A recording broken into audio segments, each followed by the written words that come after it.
Hey everyone, I'm Kate Kennedy and I'm here with day 88 of 100 Days of Kane, PA.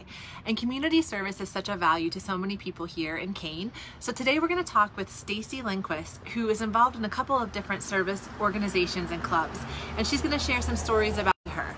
So I'm going to go ahead and flip you around. We're going to come on in. How are you? Fantastic. Hey, thank you so much for taking time to talk with us today. But let's go ahead and start. You were born and raised in Kane, right? I was, yes. And you graduated from Kane High School. Class of 78. I was actually, when I was young, I lived in James City.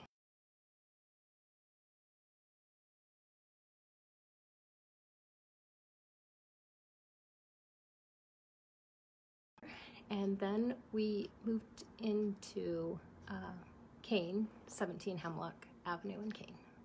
And then you grew up in a pretty big family. Yes, I have 8 siblings. Yeah. 2 brothers, and the rest girls. And my dad, bless his heart, lived to tell about it. We're used to. So were you able to play outside as much, or did you have other places that you went? Oh gosh, my dad's brother was having a real worried time. He did not want my dad that busy street in that busy town.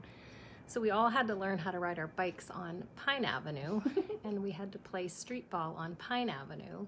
And lucky for us, we had a big backyard to play kickball and an alleyway to play with the neighbors when we were playing any other baseball or basketball or anything like that. That sounds great, to grow up in a place where you had not only Hemlock, which was your street, but the street behind you too, Yep. access to that. And then what are some of the other stories that you can remember about growing up, whether it's with the park or some activities that you guys used to do? Oh, when I was quite young, and I think a lot of people in Kane have this, one of the same memories is we would go to the park and my dad would take us to the park and we could ice skate there. I think a lot of people have a fond memory of the ice skating pond. The park has always just been a very special place to me. I remember because we could cut through a couple back streets and get to the park. So at a young age, we could wander off to the park by ourselves. I have wonderful memories of, and I think some of the other folks have spoke about it during the 100 Days of Kane. There was a playground. And all the kids in the summertime would go to playground and do different things. And at the end of the summer, they had a big picnic. Everyone took their sack lunch and we all got to play together. Hundreds of kids got to play at the park. And then whoever was in charge, Mr. Crowley maybe, would pass out ice cream to everyone. That is a great memory, especially on a hot summer day, to play with your friends all day and then get to have the treat of ice cream at the end. Yep. Life was simple then. Yeah. So then you graduated high school and you ended up deciding to raise your family here in Kane. And over the years, you've gotten really involved in a lot of different community activities, service organizations and clubs. And I think today it would be great to hear some stories about a couple of the ones that you've been involved with. So Okay. What is one of the organizations that you've spent some time serving on? So most recently, the CARE Board, that's the Kane Area Revitalization Enterprise, and that's near and dear to my heart. I love working with the younger kids, I'll call them kids, and specifically my daughter's been involved with that. All of my children do live in Kane, have their families here in Kane, so it's not only fun to be with the younger generation, but also to be with my daughter on that board. Do you have any nicknames from that board? Any nicknames? The kids, I call them the kids, they like to call me Nancy, Negative Nancy. Whenever they get some really bright ideas, I have to bring them back to center. And so they say, oh, Nancy. The voice of reason, very much needed. Well, I hope it's a voice of reason, but anyway, it's a good, fun group of kids. They're very energetic. I like spending time with them. I'm a lot behind the scenes in that group.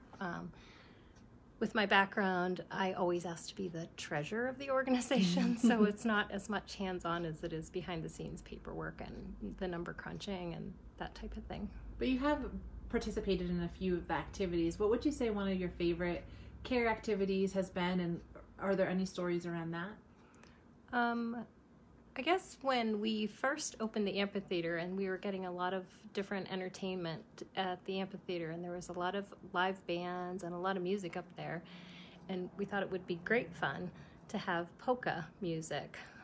Ideally, we'd like to have a polka mass and the polka party, but I think there's a lot of community involvement. A lot of people have some history with polkas in their families, so we get a lot of different people coming out for the polka party. So that's always a fun Sunday to spend at the amphitheater. And you're always so welcoming to people. Can you tell us about a time that maybe when it was early on that you let people know the amphitheater was open and they were welcome to come in?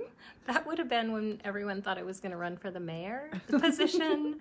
The amphitheater had opened and there was events going on, but we didn't have a lot of signage and we didn't have a lot of advertisements. So the music was coming and there was a lot of people there. So I took it upon myself to walk the streets and say, come in, welcome to the amphitheater, come all the way in, walk down the stairs. We have cold drinks at the bottom of the stairs, but you must come in all the way. So yeah, that was when everyone thought that I was running for mayor and I was just trying to have some goodwill and all that. But I was truly invested in the amphitheater and I truly wanted to help showcase what a beautiful place it is up there. Oh gosh, and you've done a great job. Everyone's done a great job, but it is nice to have people like you around to personally greet people as they walk in. So that's awesome. And that's just one of many boards that you've been involved in over the years. What's another one that you've spent some time with? The board that I've spent many years, close to 20 years, is the Kane Area United Fund. I believe it was about 20 years ago, and things at the United Fund hadn't been going as well as they should have been going. And so I was asked to come on board again in my treasurer position to help get things straightened around with the IRS, with their nonprofit status, trying to get the books in order, get the agencies the money that they were entitled to, just clean out the office and cash some checks that had been laying in the drawers for a long time. So that was quite a job, and I've continued to be part of that organization ever since. What is it exactly that the United Fund does? It's the Kane Area United Fund, right? Kane Area United Fund. So it is not associated with the National United Way, although it works the same way. Kane has always had some type of a community chest, whereas people could have payroll deduction, maybe $1 a week or something out of their pay, and the employers would take that money and then put it into the community chest. So then at the end of the month, the treasurer could take the money and divvy it up between all of our agencies, the Girl Scouts, the Boy Scouts, the community center, the library. We are always encouraging nonprofit organizations to apply for funds. And at the same time, we're always looking for employers to help us get pledges from the employees that they're currently having. Have you ever had any organizations have 100% employee participation? Well, I guess we don't keep track as much as we did back in the day when Moose Williamson was on our board and the Stackpole was still around, but Moose made sure that he had 100% participation. I think he had a whip. But everyone at Stackpole always participated. Hamlin Bank, they have 100% participation at the Hamlin Bank, and I believe the management there rewards them with a half a day off if everyone participates. I think it's amazing that people are so committed to giving and making sure that there are opportunities for everyone to have the support that they need financially. All these organizations that are giving so much. That's so great. Do you have any stories that you could share about the United Fund? Well, I think most recently there were some girls at the Elks Club, and they were talking about how fun it would be to do a fundraiser, a Santa crawl. So the girls got with the Elks Club, got with the Eagles Club, and the Vets Club. And between those three organizations, we started out at one of the clubs, and everybody dressed up in some kind of a Santa attire. and each club had a drink special or an appetizer special or something going on in their club. And then at the end of the evening, we went from club to club to club. At the end of the evening, we ended up at the Elks Club and had raffles and 50-50 drawings, and all of the money raised throughout the evening was all contributed to the Kane Area United Fund. It was such a special night to see all the service clubs coming together. They're all very generous to start with. To make it such a fun night and just to work together. Mm-hmm. Yeah, that does sound like a lot of fun. Is that something that continues to this day? So that was year one, and then in year two, which was last year, some other establishments wanted to be involved in that, and so we opened it up. And so as you were out and about on that Saturday night, you could hear people walking the streets singing Jingle Bells and Here Comes Santa. We try to keep the group together and stop in. So I think all of the establishments uptown had some type of drink special or something to offer so that everyone could stop in. And again, I think that when the clubs were open, they gave so much of the take from the evening to the cause as well. So that's awesome. What a great organization. Fun night. Yeah. And then what about one more? Like, what's one more way that you've been involved in community service or taken time to volunteer to help out here in Kane? Well, I guess I would have to say the Parks Commission. I was one of the original commissioners on that board. And that came about because I'm part of the Art in the Wilds, and Art in the Wilds has a vested interest in the park and what goes on at the park. So it was important for that board to have somebody in on that in the Parks Commission. And also, the park has always been near and dear to my heart, so I thought it was important to be part of that organization. So I sat on that Parks Commission until that got off the ground. So that was a lot of hard work, but I see they're doing great things at the park and a well-needed commission.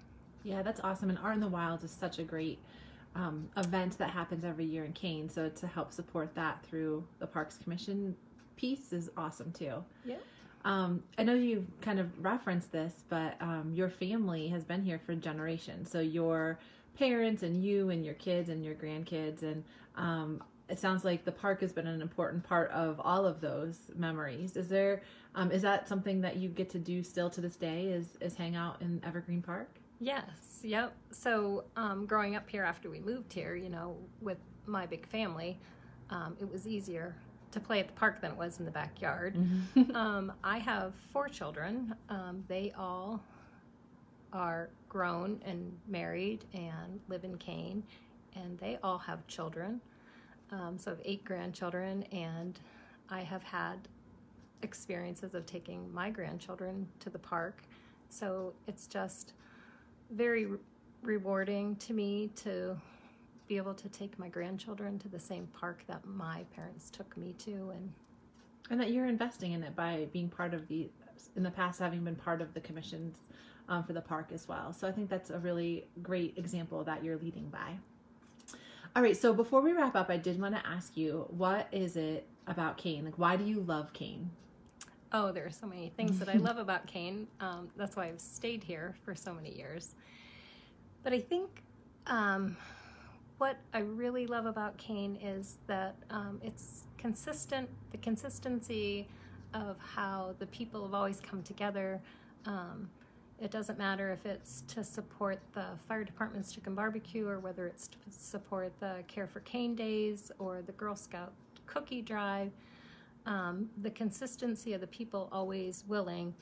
At the same time, there's always changes going on. There's always, changes in the park even. Walking through the park and it's brighter and nicer and the drier, and to see the new activities in the park and to see the disc golf players. And so just to see the consistency and the changes all at the same time. Yeah, that's very well said. That's a great way to capture the heart and the spirit of Kane, I'd say. Was there anything else that you wanted to share before we wrap up? So I just really appreciate you, Kate. Let's talk about consistency and change, having you come back and changing some things, but still being consistent with how we've always had Kane, and you're such a big part of our town, and this 100 Days of Kane has just been very educational and just so much fun. Well, thank you, Stacy. Thank you so much for agreeing to talk to. Your stories have been very interesting and valuable, so thank you for your time. And thank you guys for watching. I just love that part of who we are, that value of community service. And I know so many of you are involved in not just one, but multiple organizations throughout Kane. And would love to hear your stories and your memories about the ways that you've been involved, or the ways that you've seen different clubs and organizations be involved that has meant something to you. So please think about that. Share your stories in the comments below. Thank you again for tuning in today, and I'll see you again tomorrow for day 89.